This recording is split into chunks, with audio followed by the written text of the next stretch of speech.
ఘనమైన దేవా మీకు వందనాలు. అద్భుతమైన తండ్రి మీకు వందనాలు. ఆశ్చర్యకరుడు అయిన దేవా మీకు స్తోత్రం. కృపంతటిని బట్టి మిమ్మల్ని స్తుతిస్తూ ఉన్నా. గడిచిన ప్రభుదినం నుండి నా ప్రభా ఇప్పటి వరకు ఈ రెక్కల నీడ క్రింద మమ్మల్ని భద్రపరిచి మమ్మల్ని సజీవులుగా ఉంచి మరి ఈ సమయంలో మీ గృహంలోనికి మీ ఇంటిలోనికి మమ్మల్ని తీసుకొచ్చిన విధానం బట్టి అయ్యా మిమ్మల్ని స్తుతిస్తూ ఉన్నా. ప్రభా నిజంగా గొప్ప దేవుడివి, మంచి దేవుడివి, మా ఎడల ఉన్నతమైన ప్రణాళిక కలిగిన దేవుడివి. మేము మీ విషయంలో కూడా తప్పుకోకుండా ఉండాలని మరి ప్రతి ప్రభు దినం, పరిశుద్ధ దినం ప్రభా మీరు మాతో మాట్లాడుతూ మీరు చేసిన నా ప్రభా ప్రతి కార్యం బట్టి మిమ్మల్ని ఆరాధించాలని మాకు క్రమాన్ని ఏర్పాటు చేసిన దేవా మీకు స్తోత్రం. నీతి సూర్యుడైన దేవా మీకు స్తోత్రం. యథార్థవంతుడైన దేవా మీకు స్తోత్రం. ఆత్మస్వరూపి అయిన దేవా మీకు స్తోత్రం. అవును తండ్రి, మిమ్మల్ని ఆరాధించాలని మేము ఆశపడుతూ ఉండగా మీరు ఇచ్చిన లేఖన భాగం ద్వారా అయ్యా మీరు నాతో మాతో మాట్లాడండి. నా తండ్రి, నా ప్రభా అయ్యా మేము ఏ విధంగా ఆరాధిస్తే మీకు ప్రీతికరమో ఇష్టమో అటువంటి ఆరాధన మేము సమర్పించడానికి ఈ లేఖన భాగం ద్వారా మీరు మాతో మాట్లాడమని, అల్పుడినైన నన్ను, అనర్హుడినైన నన్ను నా ప్రభు నిలబడుతూ ఉండగా మీరే సాయం చేయండి. మీరే నన్ను బలపరచండి. మీ ఆత్మతో నన్ను అభిషేకించి ఆయా మీ మాట నా నోట్లో వచ్చి మీరు మాట్లాడండి. దాని ద్వారా నా తండ్రి మేము బలపడటానికి, స్థిరపరచబడటానికి సాయం చేయమని, రావాల్సిన బిడ్డలు వచ్చే నా ప్రభావ మీ ప్రణాళికలు ఇంకా మీరు తీసుకురా. యేసుక్రీస్తు వారి పరిశుద్ధమైన నామంలో ఈ మనవి చేస్తున్నాము తండ్రి. ఆమేన్.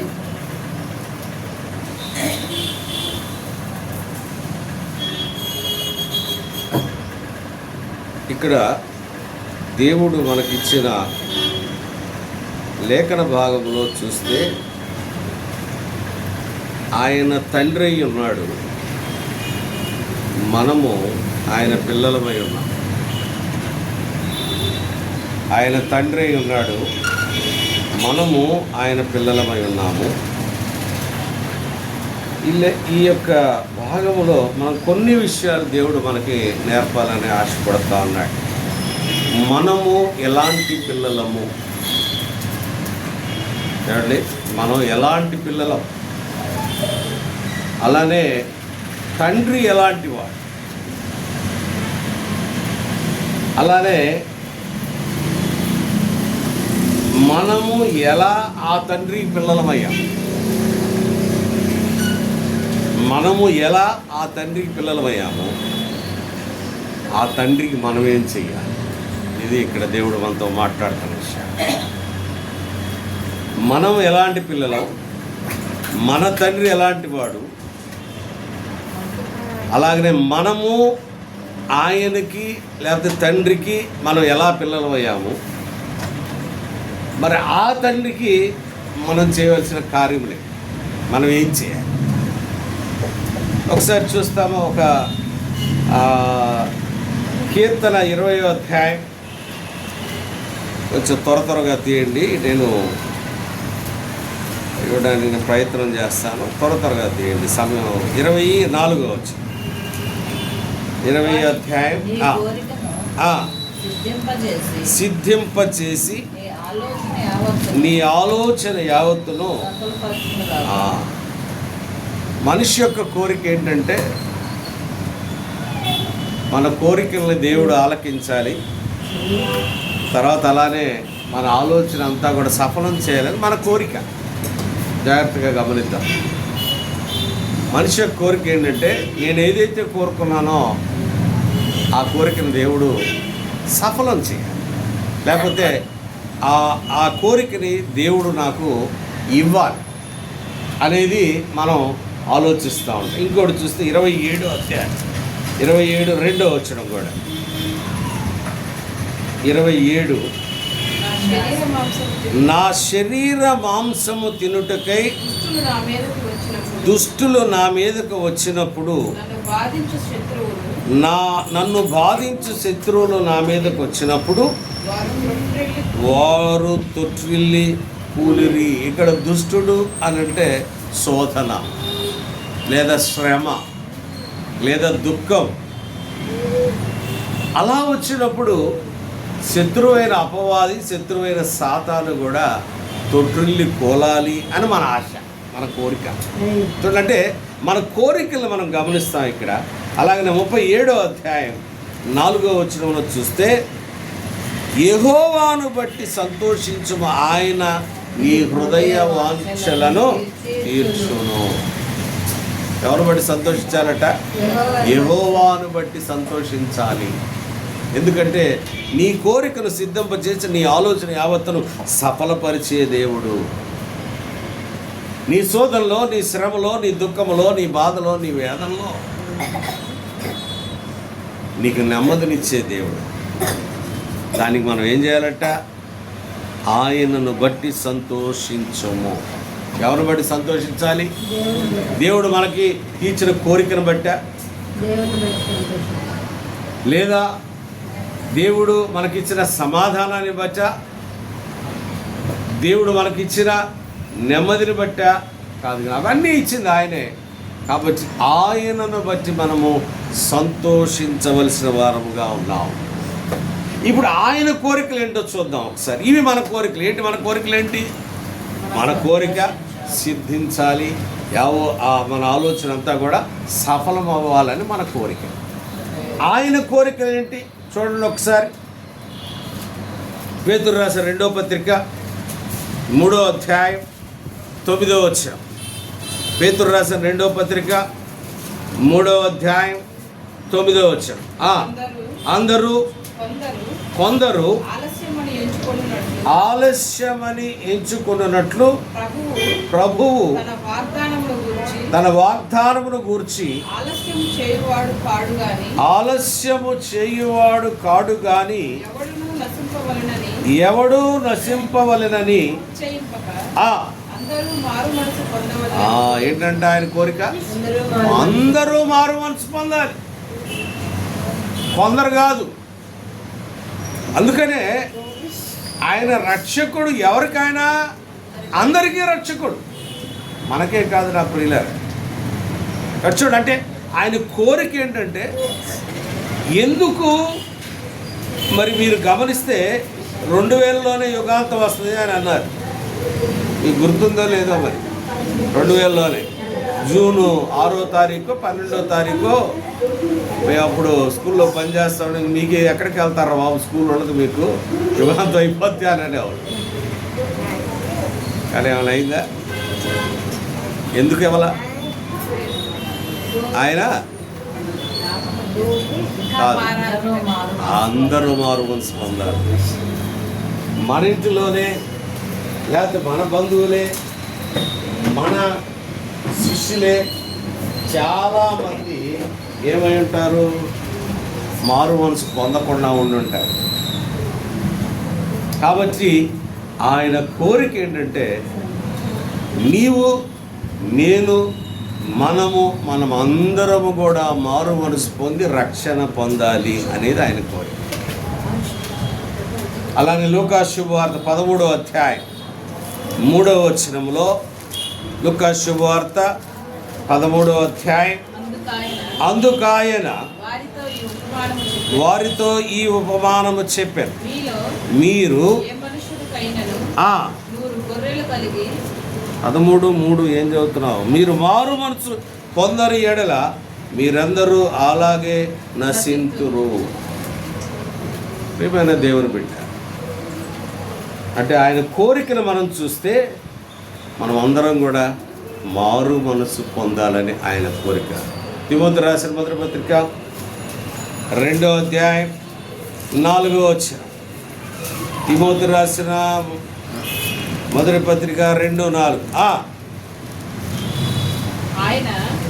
ఆయన మనుషులందరూ రక్షణ పొంది చాలు. ఏంటంట ఇంకో కోరిక ఏంటి అయింది?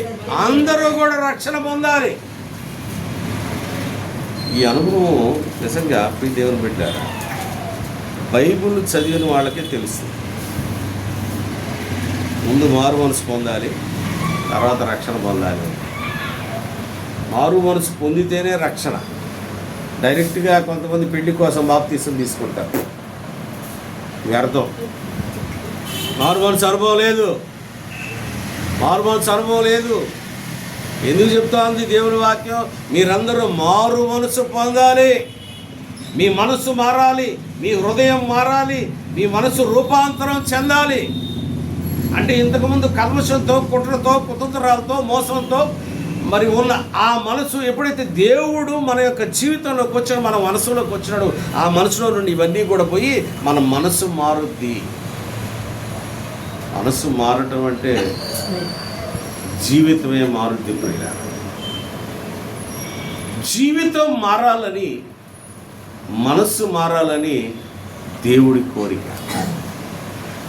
రెండవదేమో అందరూ కూడా రక్షణ పొందాలని. యెషయా గ్రంథం 48వ అధ్యాయం 18వ వచనం.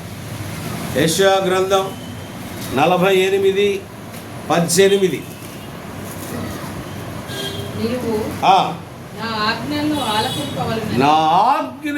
ఆలకింపాలి. ఏంటంట? మూడవది, ఆయన ఆజ్ఞలను ఆలకించాలి. ఆయన ఆజ్ఞలను ఆలకించిన వాళ్ళు ఏమంటున్నాడండి? ఆయన ఏమంటున్నాడు? ఆజ్ఞలను ఆలకిస్తే నన్ను ప్రేమించువారు అంటున్నాడు. అంటే మనం ఏమవుతాం అక్కడ? ఆయన ప్రేమించే వారంగా అవుతాం. ఆయన్ని ప్రేమించే వారంగా ఉండాలి. 17:24 యోహాను శుభవార్త 17వ అధ్యాయం 24వ వచనం. యోహాను శుభవార్త 17వ అధ్యాయం 24వ వచనం. అక్కడ నీవు నాకు అనుగ్రహించిన వారును నాతో కూడా ఉండవలననియుడు. నీవు నాకు అనుగ్రహించిన నా మహిమను వారు చూడవలనని కోరుచున్నాను. ఏంటంటే నాలుగోది, ఆయన మహిమను మనం చూడాలి అని ఆయన కోరిక. 4 విషయాలు చూసాం ప్రస్తుతానికి. ఆయన కోరికలు ఏంటమ్మా? మొట్టమొదటి కోరిక ఏంటి? రెండవది, మూడవది, నాలుగవది, ఆయన మహిమను చూడాలి. ఆయన మహిమను చూడాలి. అది ఆయన కోరిక. మన కోరిక ఏంటి? మన కోరికలు సఫలం అవ్వాలి. మన ఆలోచనేమో, మన కోరిక ఏంటంటే మనకి ఏవైతే కోరికలు ఉన్నాయో, మనకి ఏవైతే ఆశలు ఉన్నాయో అవన్నీ కూడా సఫలం అవ్వాలని. కానీ దేవుని యొక్క ఆలోచన, దేవుని యొక్క కోరికలను చూస్తే అందరూ కూడా మారుమనసు పొంది ఏమైంది? పరలోకం నిండిపోయింది. అందరూ రక్షణ పొందితే ఏమైంది? అందరూ కూడా ఆయన బిడ్డలు అయిపోతారు. అందరూ ఆయన ఆజ్ఞలు పాటిస్తే ఏమైంది? ఆయన బిడ్డలు అవుతారు. కాబట్టి నా ప్రియమైన దేవుని బిడ్డారు, ఇప్పుడు మనం ఎలాంటి పిల్లలమో చూద్దాం. చూడు, ద్వితీయోపదేశకాండం 32వ అధ్యాయం 20వ వచనం. 10 లక్షణాలు ఉన్నాయి. మరి 32:20 ఫాస్ట్గా తీస్తే మనం ఎలాంటి వాళ్ళో తెలుస్తుంది. ఆయన ఇట్లా అనుకోనేను,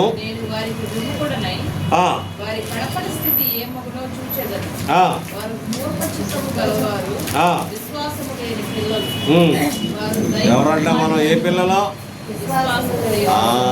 దీన్నే మనం మన భాషలో ఏమంటాం? మన భాషలో ఏమంటాం? కృతజ్ఞత లేని వాడు కదా. ఎవరు మనము? కృతజ్ఞత లేని వాళ్ళం. అంతా పొందుకుంటాం కానీ కృతజ్ఞత చూయించు. దేవుని దగ్గర అంతా పొందుకుంటాం మనం, కానీ ఆయన యందు విశ్వాసం కానీ కృతజ్ఞత కాదు ఉండదు. యెషయా గ్రంథం 1వ అధ్యాయం 2వ వచనం. యెహోవా మాట్లాడుచున్నాడు. ఆకాశమా ఆలకించము, భూమి చెవియొగ్గము, నేను పిల్లలను పెంచి గొప్పవారినిగా చేసి తిని వారు నా మీద తిరగబడి ఉన్నారు. ఏం చేశారు? తిరగబడే పిల్లలు. తిరుగుబాటు చేశారు. తల్లిదండ్రుల పరిస్థితి కూడా అదే. ఎంతో ప్రేమగా పెంచుతాం, ఎంతో ప్రేమ చూపిస్తాం, ఎంతో బాధ్యత చూపిస్తాం, కానీ వారు పెద్ద అయిన తర్వాత ఏం చేస్తారు? తిరుగుబాటు చేస్తారు. మనం కూడా ఒక నిరీక్షణ లేని సమయంలో దేవుడు మనం జ్ఞాపకం చేసుకొని ఆయన బిడ్డగా చేసుకుంటే మనమేమో తిరుగుబాటు చేస్తాం. ప్రియుల తిరుగుబాటు చేసే పిల్లలము. ఇంకోటి చూస్తాం, 1:4 పాపిష్టి జనమా, దోషపూరితమైన ప్రజలారా, ఆ, దుష్ట సంతానమా, ఆ, చెరుకు చేయు పిల్లలారా. ఎవరు? చెరుపు చేయు పిల్లలు, చెడగొట్టేవాళ్ళం మనం. చూడండి, అంటే దేవుడు చాలా స్పష్టంగా వాళ్ళ గురించి తెలుసు కాబట్టి ఆయన రాయించాడు ఇవన్నీ కూడా. స్పష్టంగా తెలుసు మనం ఎలాంటి వాళ్ళం, ఎలాంటి పిల్లలు. విశ్వాసం లేని పిల్లలు, రెండో తిరుగుబాటు చేసే పిల్లలు, మూడవది చెరుపు చేయి పిల్లలు. 30వ అధ్యాయం 1వ వచనం, 30వ అధ్యాయం 1వ వచనం. లోబడని పిల్లలు, యెహోవా వాక్కు ఇదే. ఆ, లోబడని పిల్లలకు శ్రమ. లోబడని పిల్లలు. చూడండి, అంటే మనం ఎట్లాంటి వాళ్ళమో దేవుడు చాలా స్పష్టంగా మనతో మాట్లాడుతూ ఉన్నాడు. అదే అధ్యాయంలో 9వ వచనం. వారు తిరుగుబడి జనులు, అబద్ధమాడు పిల్లలు. అబద్ధమాడు పిల్లలు. అది కంటిన్యూ చేయమ్మా. ఇంకా యెహోవా ధర్మశాస్త్రము విననొల్లని ప్రజలు, పిల్లలు. చూసారా ఎటువంటి వారు మనం? విశ్వాసం లేని వాళ్ళం, తిరుగుబాటు చేసేవాళ్ళం, చెరుపు చేసేవాళ్ళం, లోబడని వాళ్ళం, అబద్ధం ఆడేవాళ్ళం, ధర్మశాస్త్రం విననొల్లని. 20వ గ్రంథం 3వ అధ్యాయం 14వ వచనం. 3:14.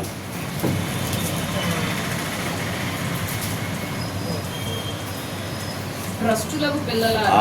భ్రష్టులో చాలు 7 లక్షణాలు చూపెడుతున్నాడు దేవుడు ఈరోజు. ఎటువంటి పిల్లలు మనం?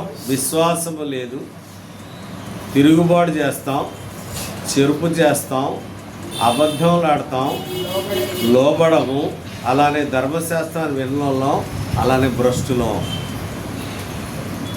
ఇటువంటి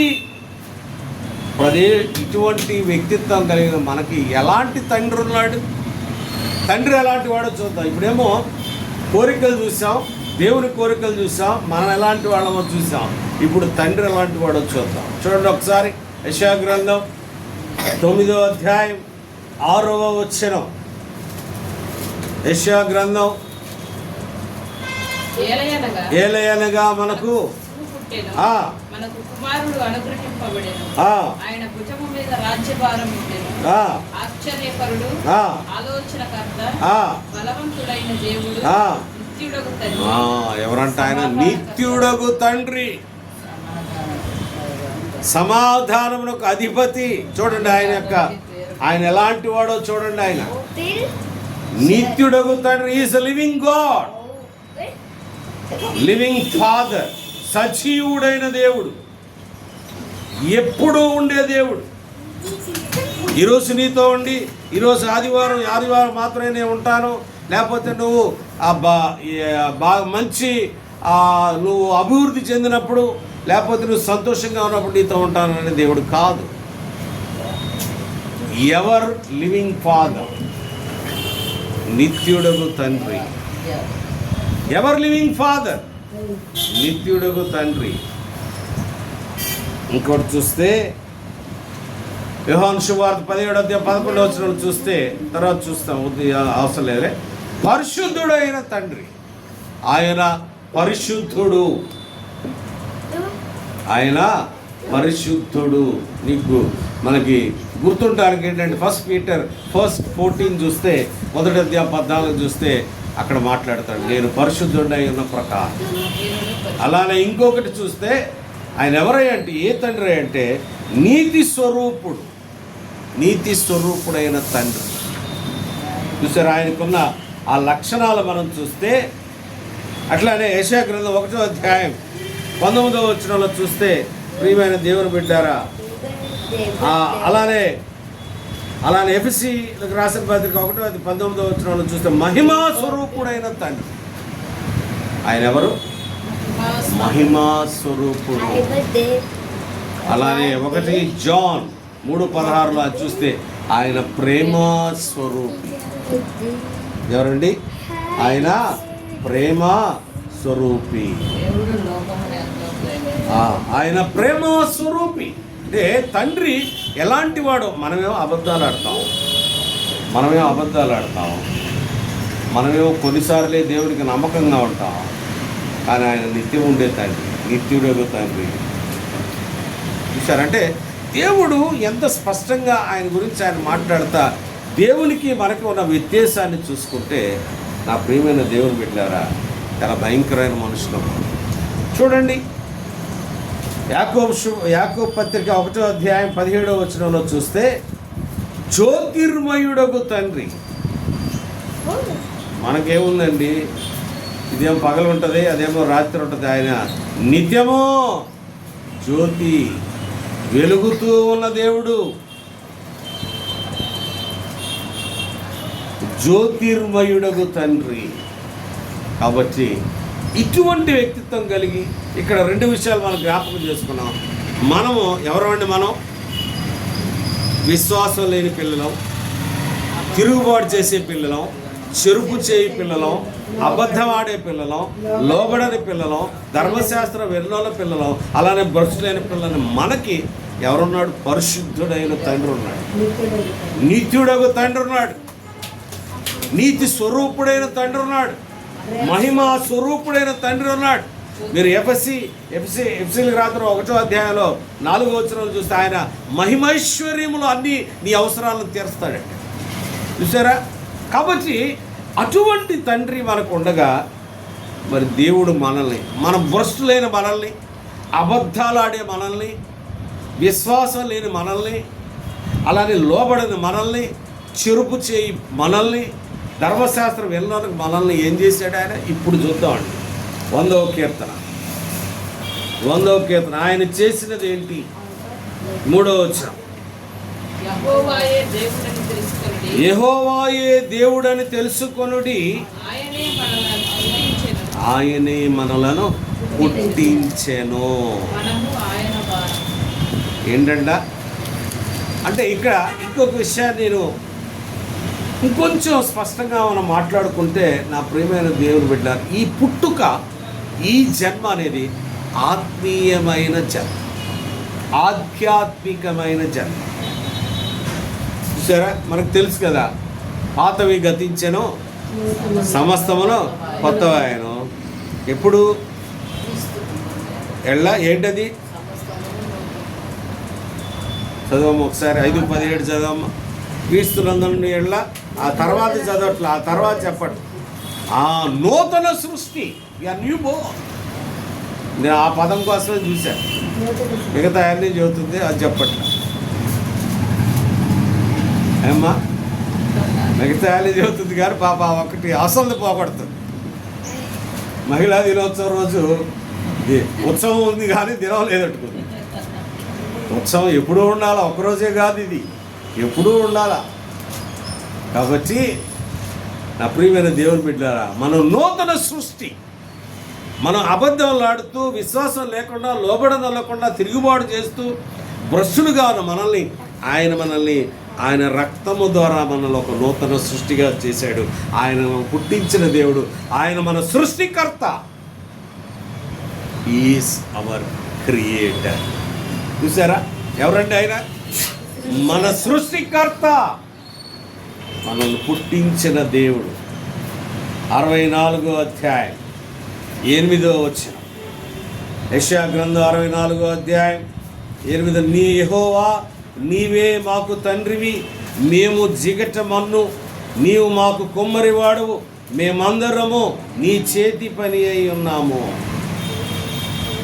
జిగటి మన్ను, రూపం లేదు, ఎటువంటి ఆధిక్యత లేదు, కానీ ఆయన చేతిలో తయారు చేయబడిన సృష్టి మనం. ఎట్లా చేసుకున్నాడండి ఆయన కదా? ఎంత బాగా చేసుకున్నాడా? ఫంక్షన్కి నీ పిల్లని ఎట్లా తయారు చేస్తావు? బ్రహ్మాండంగా తయారు చేస్తావు కదా. ఎందుకు? చక్కగా కనబడాలి. మరి దేవుడు కూడా ఆయన పిల్లలని మనం కూడా చక్కగా కనబడాలని ఆయన చేతుల్లో మనం తీసుకొని, జిగటమన్నుగా ఉన్న మనల్ని ఆయన చేతిలో తీసుకొని మనకు మంచి పాత్రగా మంచి రూపాన్ని ఇచ్చాడు దేవుడు. చూసారా ఆయన ఎలాంటి తండ్రి చూడండి. అంటే ఆయనకి ఎంత శ్రద్ధో మనం అంటే కదా, ఎంత శ్రద్ధో కదా. నీ పిల్లలకి, నీకు నీ పిల్లల మీద ఎంత శ్రద్ధో, మరి ఆయనకి ఆయన పిల్లల మీద ఎంత శ్రద్ధ ఉంటుందండి. చూసారా? అంటే దేవుడు, అంటే ఆయన యొక్క ఆ ప్రేమని మనము తెలుసుకోలేక మనం ఏం చేస్తూ ఉంటాడు, కొన్నిసార్లు తిరుగుబాటు చేస్తాం. మరి తిరుగుబాటు ఎప్పుడు వస్తుందంటే రోగం వచ్చినప్పుడు వస్తుంది కదా. నువ్వు ఉన్నావా అని అంటాం కూడా కదా. ఎవరన్నారు ఆ మాట గుర్తుందా? మనం డిస్కస్ చేసాం. గిద్యోన్ అనే వ్యక్తి అన్నాడు, గిద్యోన్ ఒక న్యాయాధిపతి, ఉన్నావా అసలు? వీళ్ళు వస్తే వాళ్ళు ఎందుకు మా మీదకి ఎందుకు అటాక్ చేస్తారు? చూసారా? అంటే ఇక్కడ మనం గమనించాల్సింది ఏంటంటే, మన బాధలో దుఃఖంలో ఆయన కనపడ్డు, బాధే కనపడు. శ్రమలో శ్రమే కనిపిస్తుంది, దేవుడు కనపడ్డు. ప్రియమైన దేవుని బిడ్డ, ఆయన ఎలాంటి వాడంటే, ఆయన మనం గుర్తించిన దేవుడు, ఆయన మన తండ్రి. మన తండ్రి ఎవరండి? చూడండి ఒకసారి మత్తయి శుభవార్త 8వ అధ్యాయం 44 వచ్చాను. రిఫరెన్స్ కొంచెం ఎక్కువ అవుతుందంటే సబ్జెక్టు రావాలని కొంచెం చేయాల్సి వచ్చింది. 34.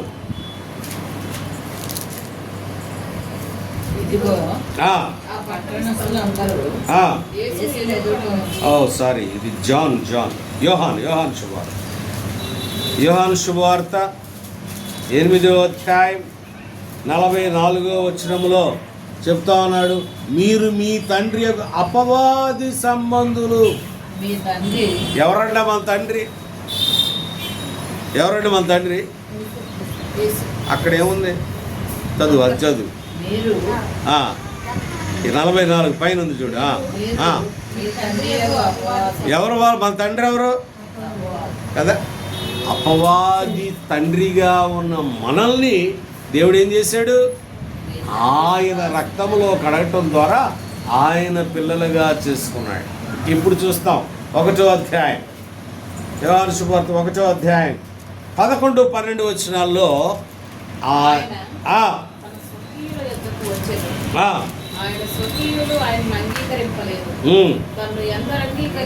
తన్ను ఎందరు అంగీకరించిరో వారందరికీ, అనగా తన నామమునందు విశ్వాసం ఉంచిన వారికి దేవుని పిల్లలగుటకు అధికారం ఇచ్చెను. అధికారపూర్వమైన పిల్లలు మనం. ఇంతకుముందు ఎవరి పిల్లలు? మనం అపవాది పిల్లలు. అపవాది అంటే వాడు దేనికి జనకుడు? అబద్ధాలకు జనకుడు. అందుకని అబద్ధం ఆడావు అప్పుడు వాడు కదా. అప్పుడు తండ్రి వాడు ఇన్స్ట్రక్ట్ చేస్తాడు, ఇలా చెయ్యి, ఇలా మాట్లాడు అని. మోసం చేస్తాడు, అందుకని మోసం చేసాం మనం. కానీ దేవుడు మనలను ఏం చేశాడంటే, ఇప్పుడు ఒక్కసారి యోహాను రాసిన మొదటి పత్రిక 1వ అధ్యాయం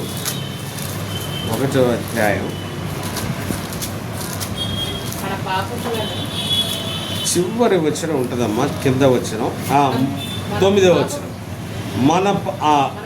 అంతకంటే ముందుగా 7వ వచనం నుండి చదువుతాం. అయితే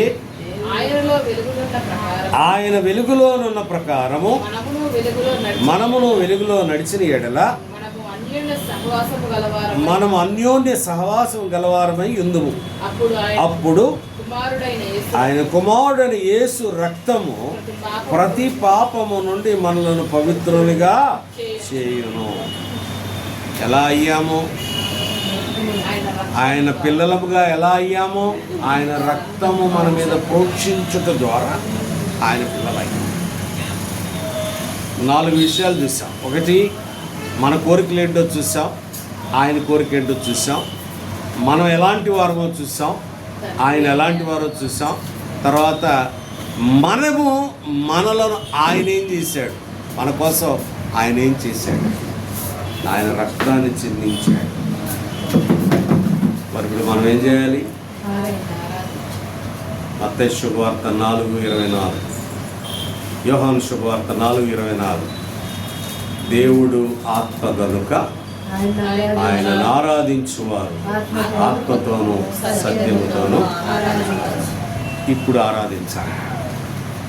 ఒకసారి ఆలోచించుకోండి. అబద్ధమాడే మనల్ని, భ్రష్టులైన మనల్ని, తిరుగుబాటు చేసిన మనల్ని, వినకుండా ఉన్న మనల్ని, అలానే చెరుపు చేయు మనల్ని దేవుడు ఏం చేశాడు? ఆయన పిల్లలుగా చేసుకున్నాం. మనము ఆయన పిల్లలము.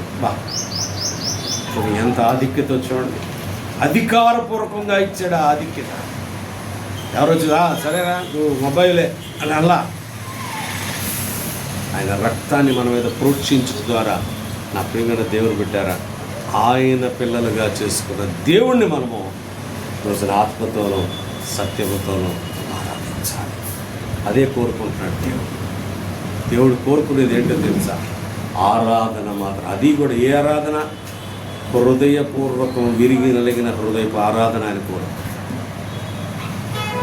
ఆరాధనలోకి వెళ్దాం. ఒక్కసారి ఆలోచించుకోండి. మరి అప్పటి నుంచి కూడా దేవుడు మనల్ని ఆయన పిల్లలుగా చేసుకున్న అప్పటి నుంచి కూడా మరి ఇప్పటి వరకు దేవుడు ఎలా కాపాడుతున్నాడు, ఏ విధంగా చూస్తున్నాడు ఆయన? మనం ఆయన పిల్లలుగా చేసుకున్న తర్వాత కూడా మనం భ్రష్టులంగా ఉన్నాం. భ్రష్టత్వంలోనే జీవిస్తాం. కొన్నిసార్లు ఆయన మీద తిరుగుబాటు చేస్తాం, ఆయన నిర్లక్ష్యం చేస్తాం కదా. ఒకసారి ఈ వారం అంతట్లో ఎన్నిసార్లు ఆయన మీద తిరుగుబాటు చేశాం? ఈ వారం అంతట్లో ఎన్నిసార్లు ఆయన బాధ పెట్టాం? ఎన్నిసార్లు అబద్ధాలు ఆడాం? ఎన్నిసార్లు అవిశ్వాసులుగా ఉన్నాం? ఎన్నిసార్లు అవిధేయులుగా ఉన్నాం? అయినా ఈరోజు నిన్ను నన్ను మనల్ని సజీవులుగా ఉంచాడంటే ఆయన ప్రేమాసుడు. నా ప్రియమైన దేవుని బిడ్డలారా, జ్ఞాపకం చేసుకొని దేవుడు చేసిన కార్యాన్ని మన జీవితాల్లో మన మాటల ద్వారా ఎన్నిసార్లు దేవుడిని మనం బాధ పెట్టామో, ఎన్నిసార్లు దేవునికి మనము మరి ఎన్నిసార్లు ఆయన పరితాపం చెంది ఎందుకు వీళ్ళ గురించి నా రక్తాన్ని నేను వ్యర్థం చేసుకున్నాను అని ఎన్నిసార్లు దేవుడు బాధపడ్డాడు. ఒకసారి ఆలోచించుకోడు. ప్రభువా నువ్వు క్షమించండి అయ్యా, నువ్వు ప్రేమమయుడు కాబట్టి నేను ఈరోజు ఇలా ఉన్నాను ప్రభా, నువ్వు కరుణామయుడు కాబట్టి నేను ఈరోజు ఇలా ఉన్నాను ప్రభా, నా కొరకు నీ రక్తాన్ని చిందించావు ప్రభా అని నా ప్రియమైన దేవుని బిడ్డలారా హృదయపూర్వకంగా విరిగి నలిగిన హృదయంతో దేవుని ఆరాధిద్దాం. ఆ ఆరాధన దేవుడు స్వీకరిస్తాడు. నోరారగా చేతులు దైవారాధనను ధారాళముగా పాడెదను, స్తోత్ర గీతమును ధారాళముగా పాడెదను, స్తోత్ర గీతమును. హల్లెలూయా హల్లెలూయా హల్లెలూయా హల్లెలూయా. నోరారగా చేతులు దైవా